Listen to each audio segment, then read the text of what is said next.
Hello and welcome to this video where I'll be taking you through the installation steps and overall compatibility of the WhiteStone dome glass screen protector for the Samsung Galaxy Note 10 Plus. Though quite pricey, WhiteStone have built up a reputation as one of the premium screen protectors on the market. Using their special UV adhesive method, there's a high chance of getting zero imperfections every time you apply, providing you with full coverage, clarity and responsiveness. Starting with the installation, it's best to lay everything out on the table to get to grips with all the tools you'll need, as there are quite a few steps compared to the regular two-step application. The most important thing is making sure your work surface is flat, as the adhesive can run off the edges if there is even the slightest incline. Before you start the process, make sure you remove any other screen protectors that might already be present, especially if your Note 10 is fresh out of the box and it comes with a screen protector attached as standard. First off, take one of the alcohol wipes and give your screen a good clean while lying flat, taking care to get every corner of the screen. Wipe away any excess with the microfiber cloth provided to make sure that the screen is completely dry. Go ahead and use some dust removal stickers to check that you've not missed anything, as dust can settle on the screen in between steps without you noticing.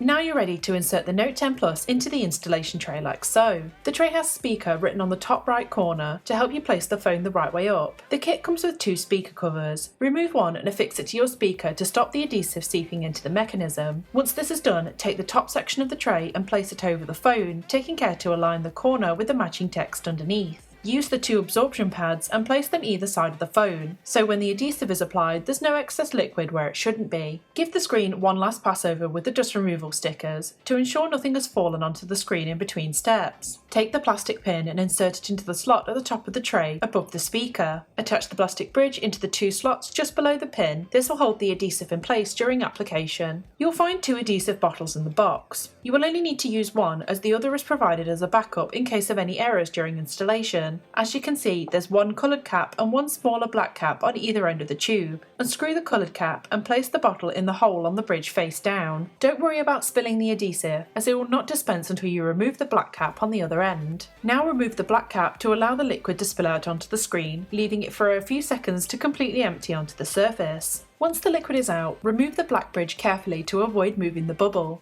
It's now time to apply the screen protector. Peel back the protective film, taking care not to touch the exposed surface. Lower the protector into the tray, with the bottom touching the screen and the top resting on the black tab. Now take the thick plastic installation guide and firmly press the suction cup to the shiny side, just opposite the locking cutout. You'll notice a faint circle in the centre of the piece. This will be the indicator for the adhesive placement. Carefully place the installation guide onto the glass, locking the bottom cutout into the base. The next few steps need to be timed perfectly and can be quite tricky to get right, so take your time here. Place your finger on the bottom of the tray to tilt the device enough for the adhesive to slide to the middle of the screen. Once it's reached the indicator circle in the middle of the tray, remove your hands from the bottom and pull out the black tab at the top. If you let the adhesive go past the bottom of the circle, this could cause disproportionate coverage of the adhesive and it will not stick down completely. If done correctly, the protector should drop onto the phone's surface and the adhesive will start to spread to the corners of the phone. Grip the suction cup and pull the installation guide away. Before you start the curing process, wait at least a minute to allow the adhesive to spread evenly. Now take your UV curing light provided and place it over the tray, starting at the top for 15 seconds and then moving it to the bottom for a further 15 seconds to complete the initial curing process. Now you can remove the phone from the tray, taking time to wipe away the excess adhesive with the remaining alcohol wipe. To complete the installation, simply lay the device flat on the surface and repeat the curing process exactly as before, but this time keep the UV light on the speaker and connector ends for 60 seconds each to ensure the protector is completely secure. Now you can enjoy your phone with the peace of mind that your screen is fully protected from wear and tear. I can already see the benefits of this glass protector, causing little to no obstruction to the phone's usage. To ensure your phone works perfectly with your new screen protector, make sure you activate the touch sensitivity in your display settings. Texting and surfing through apps, I can see no disruption to the regular responsiveness I'd usually get without a protector. It still gives complete clarity to the Note 10's brilliant edge-to-edge display and fits neatly around the newly placed hole punch camera. I can see why phone users are a little apprehensive of the steep cost and lengthy installation process of this protector, but using this technique makes it less likely to result in dust imperfections, which is something I always struggle with when applying regular screen protectors. Seeing the quality of the final result makes you look past the hassle of application in favour of the crystal clear coverage.